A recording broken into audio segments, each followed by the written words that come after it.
네, 윤석열 대통령이 5박 7일간의 해외 순방 일정을 마치고 귀국길에 올랐습니다. 그동안 이런저런 이유로 계획하지 않았던, 예상치 못했던 일들이 참 많이 일어나기도 했는데요.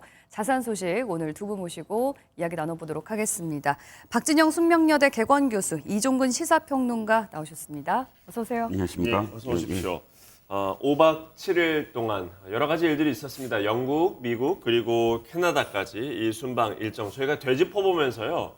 순방이 어땠는지 또 어떤 일들이 있었는지 대담해서 다뤄보겠습니다. 먼저 영상 보고 시작하겠습니다.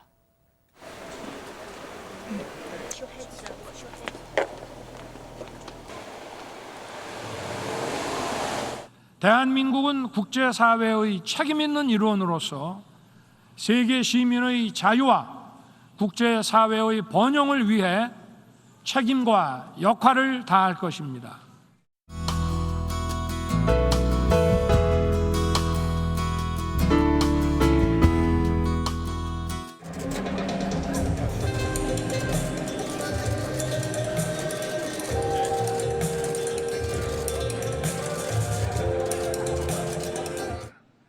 팬데믹 이후 안정적인 공급망 확보를 위해 양국 정부와 기업 간 광물 자원 분야의 협력 체계를 굳건하게 구축해 나갈 것입니다. 굳건한 신뢰를 바탕으로 양국이 협력의 성과를 축적해 가길 희망하며 내년 서울에서 트루도 총리님을 뵙기를 고대합니다.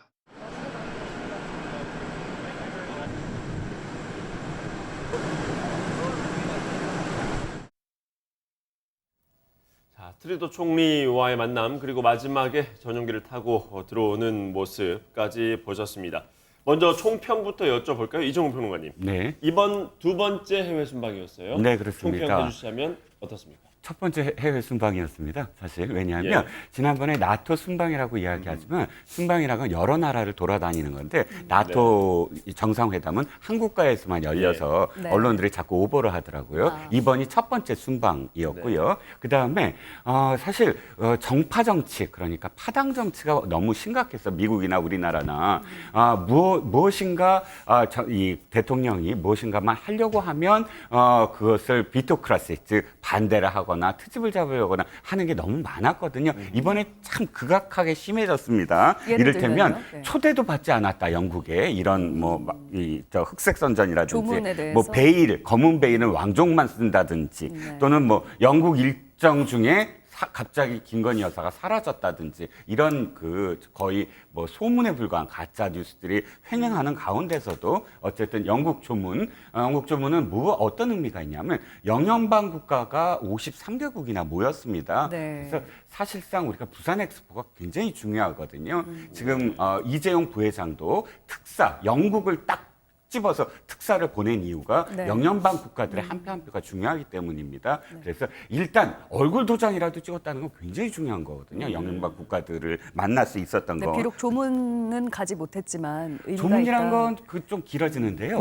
당시에 네. 3개 국가가 역시 조문을 못했습니다. 똑같은 시간에 도착한 예를 들어서 그 UN 집행위원장하고 파키스탄 총리하고 같은 시간대에 도착을 해서 어쩔 수 없었고요. 그다음에 UN 총회와 한미 한일 정상회담 물론 처음에 가기 전에 흔쾌히 합의했다 이런 식으로 외교적인 어떤 그런 이 만남을 너무 확언한 건 잘못됐습니다. 왜냐하면 그 다자간 회의에서 만난다 안 만난다는 건 확언할 수 없는 부분이 있거든요. 네. 수십 개 국가의 정상들이 만나서 일정을 조율하는 과정 속에서 더 없던 일정도 생겨날 수 있고 있던 일정도 없어질 수 있는데 합의했다, 만난다 이렇게 확언한 건 그런 문제가 있지만 그럼에도 불구하고 어쨌든 한미 한일 각각 우리가 목표했던 것을 얼만큼 이루어냈는가는 좀 더 지켜봐야 성과가 나올 것 같고요. 마지막으로 캐나다는 이 두 가지 의미가 있습니다. 하나는 광물, 즉 우리가 2차 전지와 관련된 이 광물들이 굉장히 중요하거든요. 근데 이 캐나다가 60개 종류의 광물들을 보유한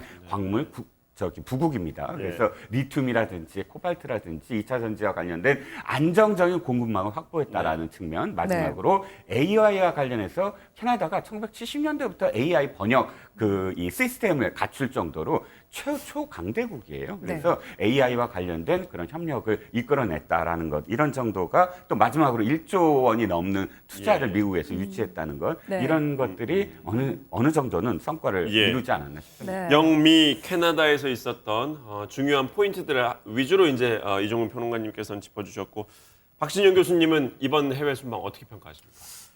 영국에서 부산의 엑스포 유치 활동을 하실 것 같으면은 영국 총리 정도는 만나셨어야죠. 영국 언론에 의하면 영국 총리가 우리 대통령에게 회담을 제안을 했는데 안 만났다고 하시더라고요.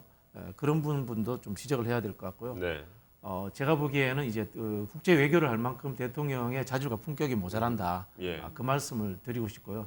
더불어서 더 큰 문제가 이번에 불거진 것은 참모진들의 무능과 독선, 아집 이런 것들까지 저는 만들어졌다 이런 생각이 듭니다. 최근에 어떤 대통령실 점에서 이렇게 개편을 생각하십니까? 통해서 참모진 외교 안보 라인은 그대로 있지 않습니까? 그대로 있고요. 제가 판단하기에는 그런 것 같아요. 나토 외교도 안 가도 되실 곳을 가셨어요. 저는 그렇게 판단이 됩니다. 그리고 영국 조문도 안 가도 되실 것을 가셨다 이런 판단이 들고 유엔은 당연히 연설하는 상황이니까 가셔야 되는데 미국 대통령과 일본 대통령이 만나고 싶어 하지 않는데 억지로 만나서 성과 없이 이런 해프닝을 만들 필요가 있었던가 그런 생각이 듭니다. 외교 안보 라인 탓을 하지 않을 수가 없는 게요. 지금 미국의 국내 정치 상황이라든가 일본의 국내 정치 상황이 국제적으로 별 인기가 없는 윤석열 대통령을 만나서 본인들에게 도움이 되는 상황이 아니다라고 판단을 하고 있는 겁니다. 예를 들자면 미국 같은 경우 11월 달에 중간 선거가 있지 않습니까?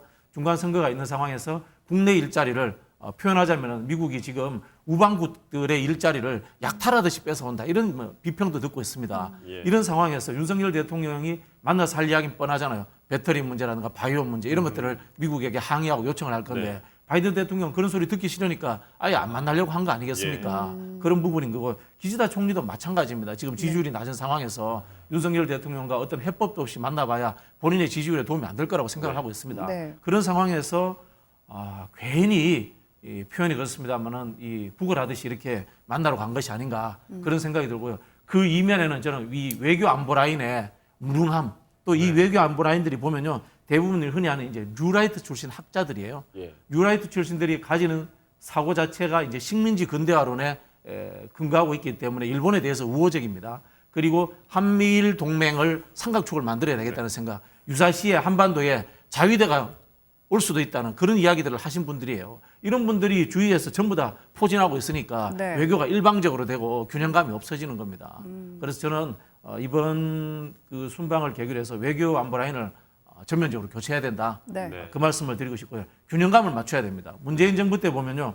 서훈 국정원장은 흔히 하는 자주파예요.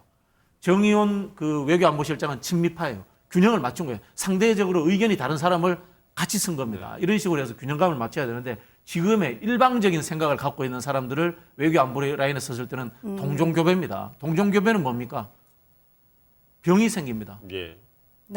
말씀하신 것처럼 순방 첫날부터 약간 좀 일정이 꼬인 부분이 있습니다. 예정됐던 조문이 취소됐고 또 한미 정상회담이 예정이 됐었습니다만 또 현지에서 무산이 됐었죠. 이런 부분들 박 교수님께서 지적하신 것처럼 외교 라인에 문제가 있는 거라고 봐야 될까요? 아니면은 해외 순방 중에 충분히 일어날 수 있는 사안들이라고 보십니까? 네, 일단 교수님께서 말씀하신 그 외교 안보 라인이 뉴라이트다라고 하신 건 좀 일반화의 오류일 것 같고요. 예를 들어서 김성한 안보실장이 뉴라이트다 이렇게 규정할 수 없는 것이고 또 뉴라이트가 그 일본을 무조건 미화한다 이것도 사실 좀 다릅니다. 이영훈 교수 같은 사람들이 위안부 할머니와 관련된 어떤 잘못된 이야기를 하고 있는데 뉴라이트 학계에서 그것을 또 전부 다 뉴라이트가 그걸 동조한다 이건 좀 아닌 것 같고요.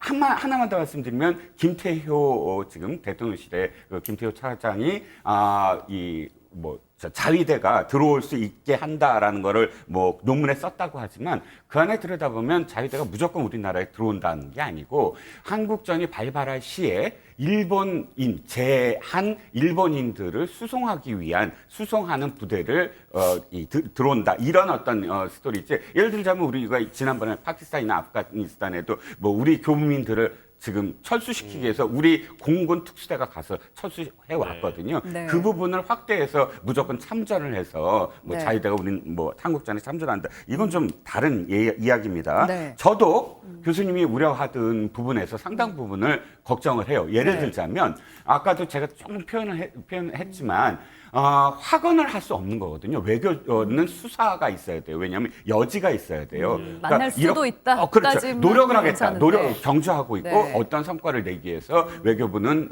이러이러한 부분까지는 굉장히 성의를 다해서 지금 계속 협의를 하고 있다 정도에서 머물렀다면 네. 그 이후에 돌아오는 결과에 대해서 이렇게까지 큰 비난을 받지 않아도 되는데 네. 그럼에도 불구하고 제가 가장 이 잘못된 표현이라고 생각하는 게 네. 흔쾌히 합의했다라는 네. 표현이에요. 한일 정상회담 그거- 관련해서요? 도리어 그것 때문에 일본에서도 어느 정도는 사실 물밑으로 네. 이 합의하는 어떤 부분들이 있었는데 역효과가 나지 않았을까. 네. 그러니까 이 합의가 어느 정도 이루어졌다라는 건 바텀업이, 그러니까 톱다운이 아니라 바텀업이거든요. 일본도 그렇고, 우리도 그렇고, 미국도 그렇고, 네. 한일 한미 관계에 지금 이 정당들이나 정파가 지금 이 옛날처럼 트럼프와 김정은, 뭐 문재인 대통령처럼 정상이 만나서 무조건 밑으로 뭐 결과를 낸다 이게 아니거든요. 그래서일까요? 이번에 사실 한일 네. 정상회담이 가까스로 열리기는 했습니다만 약식 형식으로 진행이 됐잖아요. 네네. 일본에서 그동안은 굉장히 신경전이 많았었는데 일부러 이 회담의 의미나 그 규모를 조금 이렇게 축소시키려고 했던 의도가 있었을 거라고 네, 지금 앵커께서 말씀하셨듯이 많이 축소시켜버렸어요. 조금이 아니고. 그러니까 네. 간담회 정도가 아니라 간담회라고 이야기하는 것도 그렇고 우리가 발표만 하면 그 발표를 반박하는 그런 그 기사가 계속 나오는 건 네. 그만큼 이렇게 뭐랄까 일본에 아까 지적하셨을 때 국내 정치가 너무나 지금 그 지지율이 떨어지고 온건파로서 기시다가 자기 정책을 반영하지 못하고 있는데도 불구하고 우리가 너무 뭐 밀어붙이는 느낌? 이런 그러면은 것들이. 여기에 대해서 박 교수님이 지적하셨던 것처럼 외교 라인에 어느 정도 책임이 좀 있어야 된다고 보시나요? 아니 뭐든 다 잘했다, 뭐든 다 잘못했다 이런 건 불가능합니다. 네. 성과가 분명히 있었고요. 어떤 부분에서는 이런 거는 최소한 야당도 인정을 해야 된다라고 저는 주장을 하는 것이고 또 지금의 외교 안보 라인도 사실 뭐 무조건 경질 이게 아니라 앞으로 한미 한일 관계 또는 다자간 회의에서 어떻게 해야 한다라는 예. 충분한 지금 그런 교훈은 얻어야 된다는 거죠. 네. 예. 이런 가운데 이번 해외 순방 기간 동안에 또 국내에서 가장 크게 논란이 됐던 게 있습니다. 바로 비속어 논란인데요. 워낙 많이 이 영상이 회자가 됐기 때문에 많은 분들이 이 이슈를 알고 계시지만 저희가 또 이 대담에서 짚어보려면 또 정확히 어떤 장면인지 봐야 되니까요. 영상 보고 계속 이어가겠습니다.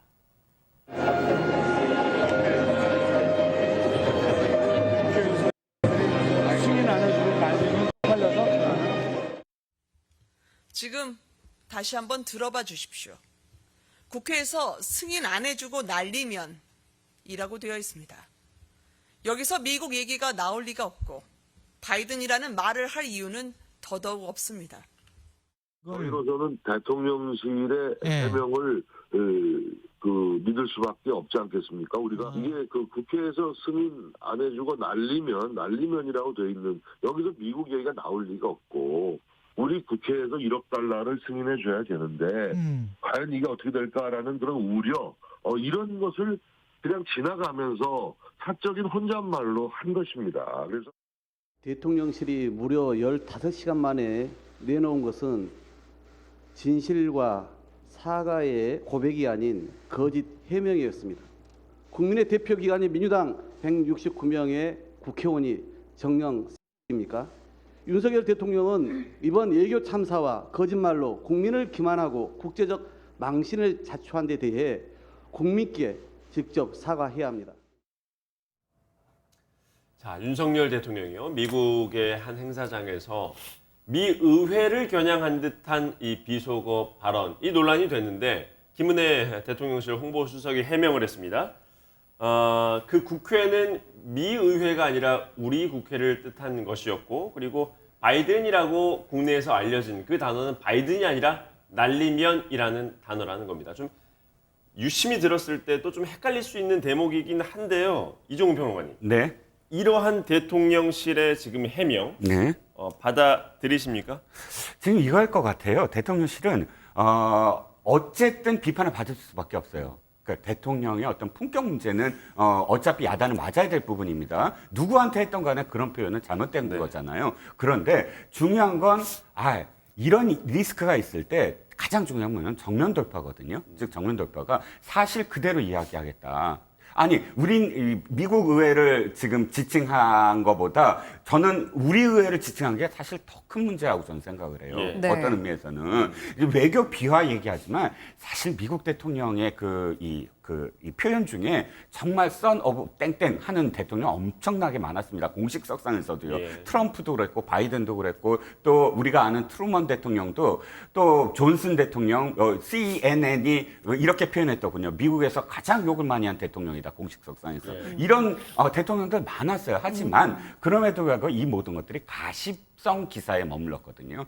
이 사람 참 입이 걸어 하고 비판을 하지만 이게 외교 문제로 비하한다거나 상대 국가에 그렇게 표현한 적도 있어요. 그리스, 존슨 대통령이 그리스에 대해서 네. 선 오브 땡땡 이렇게 얘기한 적도 있거든요. 그런데 그럼에도 불구하고 이것이 그렇게까지 막 확산되지 않는 건 이게 이 상황에서도 그 공식석상에서 미국에 대해서 당신들은 땡땡이야라고 발언한 게 아니잖아요. 공식석상이 아니기 때문에 이동하는 문제가 과정 되지 속에서 않나. 같이 있는 사람들끼리 혼잣말처럼 한 상황이기 때문에 미국 의회가 그렇다고 해서 성명을 발표하고 한국은 사과하세요 이렇게 할 상황이 그런 아니라는 의미는 겁니다. 그런데 그럼에도 불구하고 이건 우리 의회라 해서 더 비판을 받을 각오를 하고 밝히는 건 네. 저는 이게 진실이다, 사실이다, 사실. 그러니까 예. 이게 어느 쪽이 더 비판을 받는다 이게 중요한 게 아니고 무슨 일이 있건 간에 상황이 닥치면 그 상황에 대해서 솔직하게 얘기하고 그다음 아마 아직도 사과를 안 했지만 저는 사과를 하고 그다음에 이런 어떤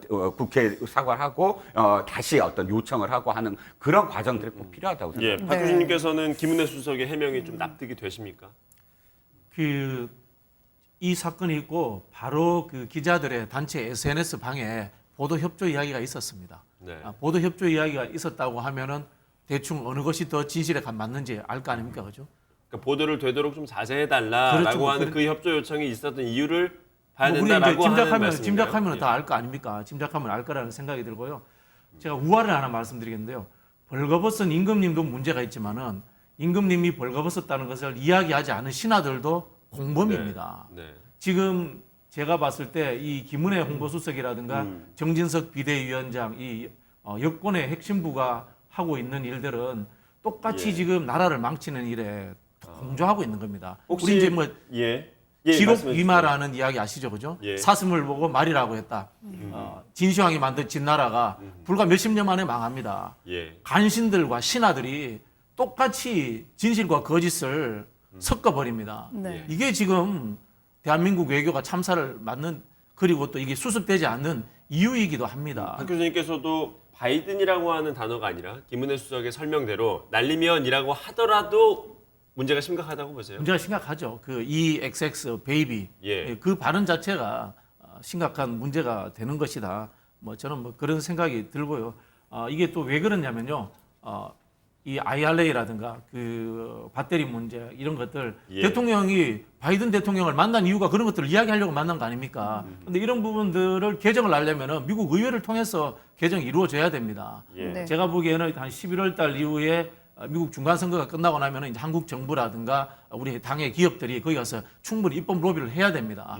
그래서 제가 봤을 때는 지금 갈 의미가 없고 중간 선거가 끝난 이후에 예. 가는 것이 맞다라는 이야기들을 이제 전문가들이 했던 겁니다. 근데 성급하게 가서 이런 이 사고가 났고 이걸 또 수습하는 과정에서 참모진들이 사실 이거 그냥 말씀하신 것처럼 바로 사과해 버리거나 예. 아니면 그냥 우리 흔히 하는 표현을 뭉개고 있으면 됩니다. 예. 이걸 왜 또 이상하게 왜곡을 해가지고 더 말씀거리를 만드냐 이 추가 말입니다. 해명이 더 말썽거리를 낳았다. 그렇죠. 네. 근데 대통령실 측에서는 이게 사적 발언 같은 거를 너무 이렇게 크게 부풀려서 외교적인 비하로까지 이렇게 막 번지게 하는 거는 좀 부적절하다 이렇게 얘기를 하고 있거든요. 우리가 원인과 결과를 제대로 따져봐야죠. 발언 안 했으면 부풀릴 일도 없을 거고 하는 표현 말씀처럼 누가 비판할 일도 없을 거 아닙니까? 네. 그리고 김은혜 수석께서 저렇게 포장을 해가지고 또 이슈거리에 만들어 버리니까 네. 그거 논란이 되는 겁니다. 예. 외신들도 보도가 계속 잇따르고 있기는 합니다만 일단 미국 백악관에서 입장은 나왔습니다. 한미 관계 굳건하다. 여기에 대해서는 입장을 밝힐 생각이 없다. 이러면은 뭐 외교전으로 번질 가능성은 없다고 봐야 될까요? 아까 외신들 한번 보세요. 외신들이 그러니까 그 AFP부터 시작을 해서 프랑스 AFP부터 시작을 해서 상당히 많은 외신들이 이걸 전했습니다. 네. 하지만 뉘앙스가 있잖아요. 앵커께서도 읽으셨겠지만 그 뉘앙스가 심각한 외교 갈등으로 번질 가능성이 크다라는 문구 없습니다. 즉 이 표현을 자신의 국가에 맞춰서 이 시스템말을 맞춰서 이런 식의 어떤 뉘앙스를 핫 마이크, 즉 켜준 줄 모르고 네. 이 대통령이 했다. 이 뉘앙스는 뭐냐면 아까도 말씀드렸지만 가십성, 해프닝으로 이 초점이 맞춰져 있거든요. 그런데 아쉬운 건 뭐냐면 이거예요. 물론 원인은 제공했지만 그럼에도 불구하고 외교라는 것은 사실 우리 내부에 어떤 피하가 있는 게 아니거든요. 네. 상대 국가가 사실 상대예요. 그런데 현재 어떤 일부 진영의 이 언론이나 의원들은 자꾸 미국의 의원들한테 물어봐요. 이거 어떻게 생각하세요? 이 발언 어떻게 생각하세요? 이렇게 멘트를 해서 이렇게 보도하는 경향이 있어요. 이건 네. 저는 너무 과하다는 거죠. 네. 지금 지금 네. 실제로 말씀하신 것처럼 그냥 미국 의회에 사과하시면 됩니다. 그럼 끝나는 거예요. 그걸 이제 근데 계속 미국 사과를 안 의회를 하시니까. 향해서 한 발언이 아니었다고 하니까요. 그러면은 한국의 민주당이 미국 민주당에다가 우리한테 욕한 거니까 미국에서는 섭섭해하지 마세요. 이렇게 공문이라도 보내야 되겠네요. 아마도 국익을 이제 위해서. 들어오니까요. 윤석열 네. 대통령이 바로 국내 의회를 향해서는 사과 메시지를 낼 거라고 보십니까? 어떻게 보세요? 저는 한국 국회에 대해서도 사과해야 되지만 지금 그냥 미국 의회에 대해서 바로 예. 사과하시는 게 이게 정석입니다. 예. 이종훈 평론가님은요?